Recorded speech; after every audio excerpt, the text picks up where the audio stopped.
Hello, everybody. This is Mike Young from Mike Young Real Estate, and I am making a video today about SBLOC, which is securities-based lines of credit. You may never have heard of this before, but before I get into this, let me just say that this is for informational and educational purposes only. This is not financial advice. But I want to let you know, do a quick video. I'm going to have a bunch of videos that kind of deal with these SBLOC, securities-based lines of credit is the name. But the bottom line is what you need to know, the real quick and dirty part of this is that people who are very wealthy use this, number one, well, I guess for two reasons. One is so that they don't have to have any income, because what they will do is they will use the money they get off of this SBLOC as their income, but it's not taxable. So because they have no income, they pay no income tax, no matter where they live, no matter how much money they get. So it's a tool that at least started off used by the super wealthy. It's kind of a relatively recent phenomenon, or at least a relatively recent thing that a lot of folks know about anyway, because it wasn't too long ago, if you look back into the past, that people didn't know what was going on or never heard of this before. But let's get into like the nitty-gritty of how this works and what makes it such a valuable tool for a certain type of people that have a certain type of assets and enough money. And then we'll also, at the end of this video, talk about what the pitfalls and potential issues could be if this is used incorrectly. And there's definitely, you can do anything wrong, and you can do it. Even these securities-based lines of credit, SBLOCs, can be used in a bad way, or bad things could happen and disaster can strike. So we'll talk about that at the end of the video. So make sure you watch to the end.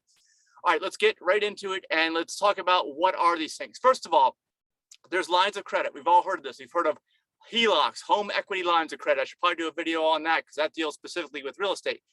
This is similar to that. And in a HELOC, you basically have to own a piece of real estate that is worth a certain amount of money. And then the bank, in turn, since you own this, or at least it's in your name, they will loan you a certain percentage of the value of that real estate, of that home, the HELOC, home equity line of credit.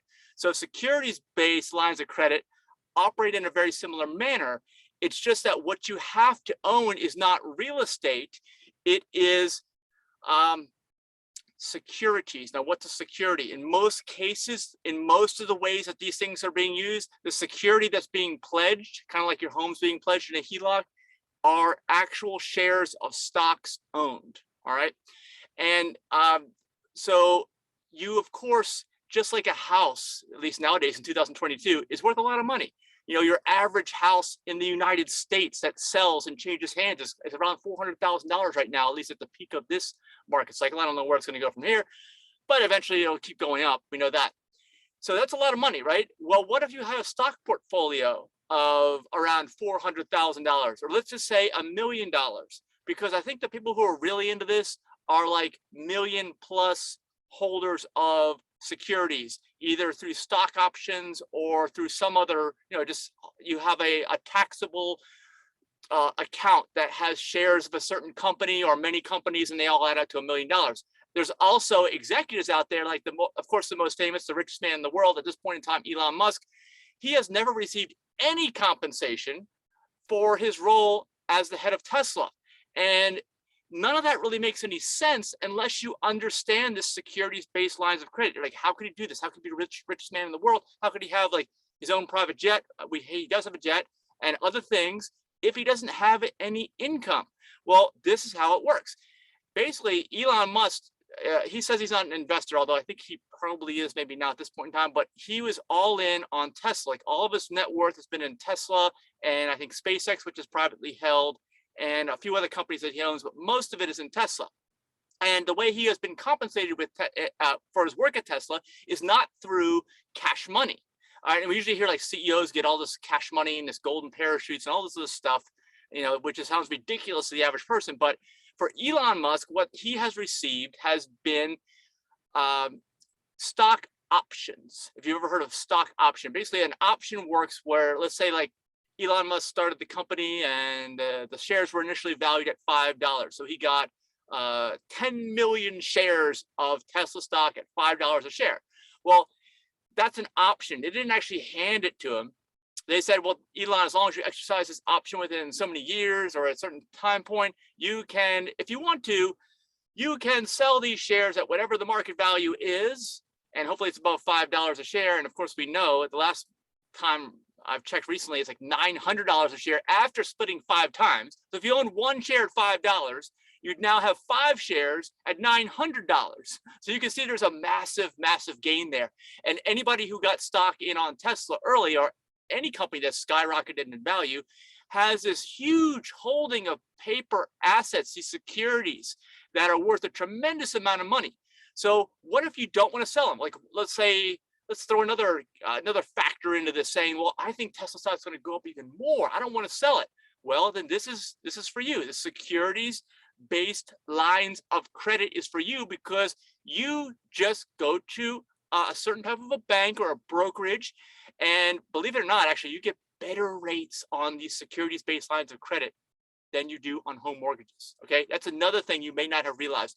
They're not massively better. They're like 1 to 2% better, but still, that's pretty good. So even though, like, rates at one point recently were down to like 2.5%. Well, if it was 2% less, I mean, you could get like a 0.5% loan on your millions of stock options. And what they do is they just hand you, actually, they would be exercised options at this point. I don't think that they can do it on options, but somebody go in the comments here and let me know if you know, because I don't know. But let's say you have the stock and you've cashed the stock in, it's in your account, it's in your securities account, you've got like $1 million of this Tesla stock or whatever you have, and the bank, you go to the bank or the brokerage and they say, guess what? We will loan you a percentage of the securities that you have at 0.5 or 1%, whatever the ridiculously low amount is, and we'll hand you this stack of cash that you can use for whatever purpose you want. It's not considered income because it's actually a loan. And here you go. And in most cases, I think that they will loan you like up to like 60% of the value of your holdings. And it has to remain, this is the kicker here, it has to remain that value, okay? Because if it doesn't, then we run into some problems. So let's just say 50%. Let's say you have $1 million in stock, and this company you go to for the loan says, here you go, here's $500,000 in cash. Well, you can take that $500,000, use it for whatever you want, and as long as that stock remains at $1 million, and let's just say, just to make it easy, that they require the 50% loan to value ratio, which means you can't go above 500,000, and the price of the stock can't be below $1,000 per share if that's where you were at that point in time, then you're in trouble. Let's say if the stock drops to $500 a share, let's say the stock gets cut in half. Well, if you borrowed all the money you could, and you got $500,000, that means that in order for the bank to maintain that 50% LTV, somebody's gonna have to sell half your stock, and it's only worth half of what it was. So you get hit twice. Not only is it worth half of what it was, and you have to give half the money back to the bank. Well, you have to do one or the other. You either have to give half the money back to the bank, or you have to sell your stock, which usually happens automatically. I think the bank or whoever gives you that money is tracking your portfolio, and if it goes down and you don't hand them the money immediately, they just sell your stock. So you can see how, like in a down market, this could be terrible. It could be absolutely disastrous. Now, we've only seen up markets recently until the last few months where a lot of the tech stocks have started to drop. And I think we're going to see some repercussions from a lot of the folks, the very wealthy folks who have not taken any compensation like Elon Musk and realize, oh, crap, my LTV is way down now. I need to sell my stock or I need to get the money back. Well, that's going to put a huge clamp on liquidity and what they can use that money for.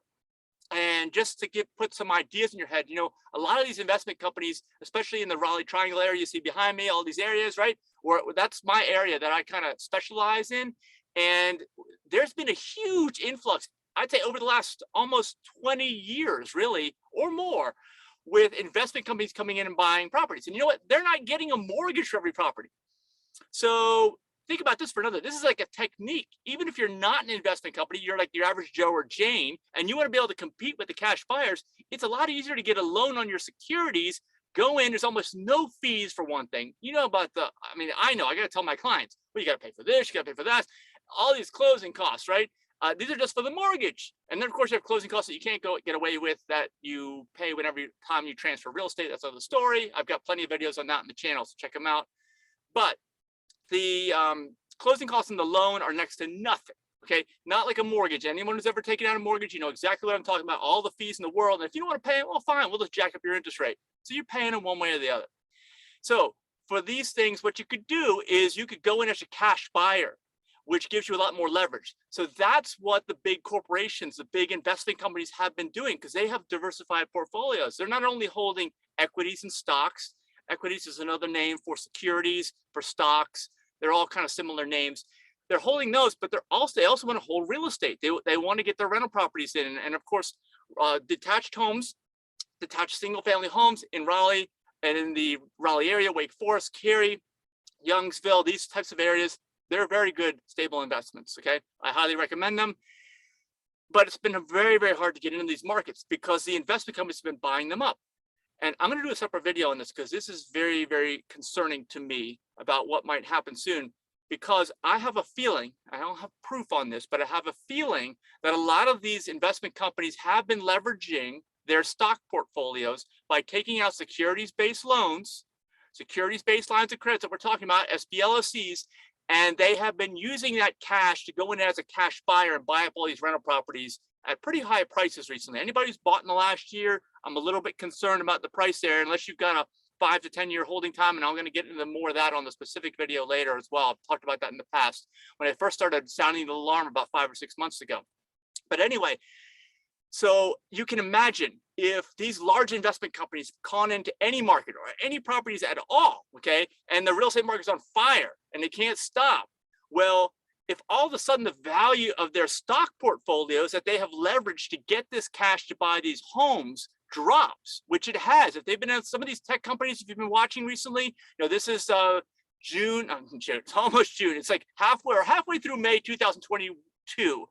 A lot of tech companies, if you look at their stock charts, they've dropped down like 80% in value. So if your portfolio consisted mainly of that, and like let's take for example, Elon Musk, his portfolio, he says consists pretty much exclusively of Tesla stock. If Tesla had dropped 80%, which they have not, then he would be in a world of trouble. He would be forced to either sell all his stock at a low price or sell the other things that he used the money to buy. Hopefully they weren't depreciating assets. And if you've been buying real estate in the last 6 months, I think for the short term, you may have bought a depreciating asset. So that could cause a downward spiral, you know, and just like an avalanche of bad news, bad events, bad things. This is a very big possibility that I'm concerned about, and really nobody's talking about this right now. But again, I'm going to get into a separate video. But let me end this video here first and say that this is the way that securities-backed lines of credit work. This is how the rich can have zero taxable income. They have zero stated income because they're just getting loans off of the massive stock holdings that they have, not only because maybe they don't want to sell them because they think it's going to go up, but because they can get loans at lower rates than mortgages. Okay, think about that. I mean, it's like a no-brainer if you own these types of stock, unless you want to sell, unless you got a big run up and you're like, oh, this company's going to collapse, well then sell. Not for you. But for most of these folks who are like super high net worth individuals, this is the way they do it. And hopefully this makes sense to you now as to why somebody would want to do this, where they're getting all this cash from. They don't just have a printing machine in their backyard, but there is a lot of over leveraging going on. You can think about this now for a minute. Think about this, okay? A lot of over leveraging going on in the economy right now that you may have had no idea about. And each person that leverages in this method is leveraging a tremendously large amount of cash. Okay, it's not like, oh, we're going to take out a $200,000 mortgage. No, they're going to be taking out millions of dollars in these loans each time they do it, most likely. So they can buy many homes with that. They can affect the housing market, which I think has really been affected by this. And you know, my predictions for that are in another video too. So if you have any questions, please let me know down below. Leave some comments for me, suggestions. What do you think is going to happen with this? Have you ever used this for yourself as a method for, going in and getting a large sum of cash? Because like I said, anybody knows if you try to buy a house recently, you really need cash. So how are you going to do it? This is the way you do it, right? Okay, so thank you so much for watching. And again, it's Mike Young Real Estate. Be sure to subscribe if you haven't already, and please give me a thumbs up on the video. Thanks. Bye.